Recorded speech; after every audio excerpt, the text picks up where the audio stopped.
crew should follow a load-bearing wall as the sounder feels for beams or purlins. Place an indicator hole along your path of travel. This will allow the ventilation crew to monitor interior fire conditions. If the sounder feels a member every 8 feet, then the purlin direction has been exposed. If a greater distance between members is felt by sounding, then beam direction has been exposed. Hook-saw configuration. This allows the crew to separate while keeping a sounder in front. The foldback is a common ventilation tactic for this style of roof. This cut will be made by each two-person team standing on purlins. The cut should be made from beam to beam, finishing in the direction of your ladder. The sounders will make their way to a beam close to the fire location. Once the beam is found, they will step to the outside, allowing room for the sawyers to cut. The sounders reaching out halfway, the first sawyer will make their parallel cut next to the beam. The second sawyer can meet the first parallel cut once the first sawyer is finished. The first sawyer will make their base cut rolling one rafter, and then the second sawyer would mirror what the first sawyer does. The first and second sawyer will then make their final parallel cuts. Let's watch this crew demonstrate a two-person center rafter louver. Early versions of panelized construction are typically heavier and can exhaust a crew trying to remove panels. Another reason this cut is beneficial to know is during a pre-plan you may notice objects hanging from a roof, such as sprinklers. These objects may prevent you from performing a fold-back cut.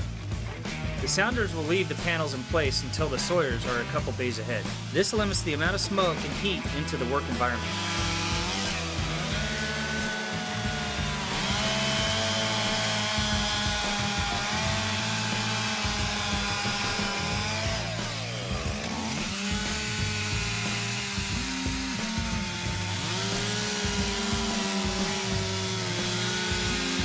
Try to push down on the side of the louver from which the wind is coming from.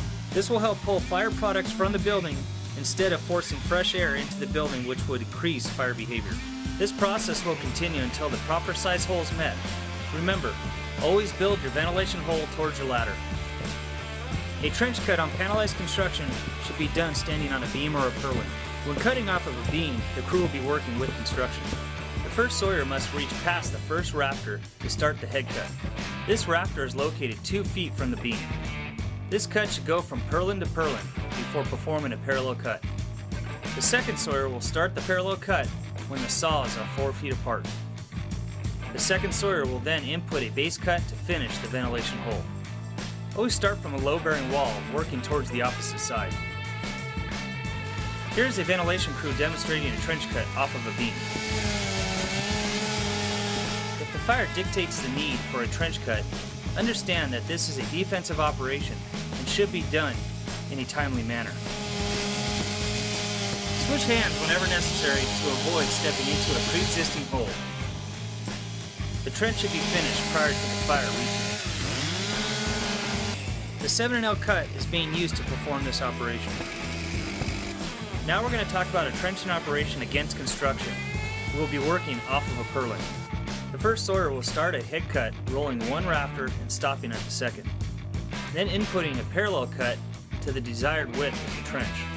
The first sawyer will continue to cut sevens across the roof. Now the second sawyer will perform a parallel cut and then a base cut rolling one rafter. The second sawyer will continue to perform L's across the roof.